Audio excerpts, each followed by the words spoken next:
Bereketli pendir suyumdan bugün size kutab hazırlayacağıq. Adətən kutabı suyla eləyirik, amma biz bugün bunu pendir suyuyla hazırlayacağıq. Göy kutabı 3 stəkan onun içərisinə biz əlavə eləyirik 2 stəkan pendir suyu, biraz da duz və qəşəng xəmiri yoğururuq. Xəmir sulu olsa əlavə unumuzu da əlavə edirik və xəmiri yoğurmağa başlayırıq.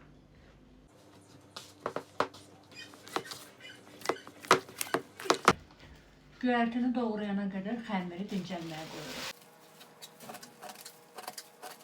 Göyümüzün üzərinə pendir də əlavə edirik.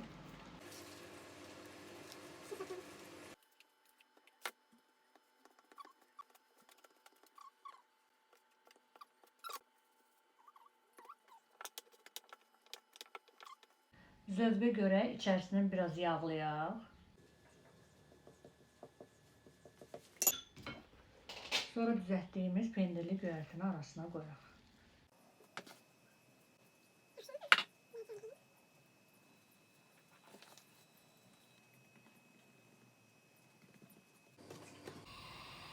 Kutabı bunda pişirəcəyik.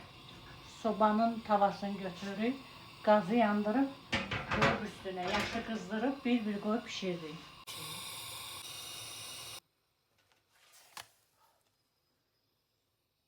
15 dənə kutabım alındı.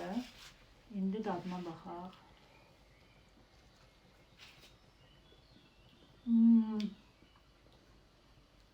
Rayona kəndə getməyə ehtiyac yoxdur. Rayonu kəndi elə öz evinizə gətirin. Əllərimə sağlıq.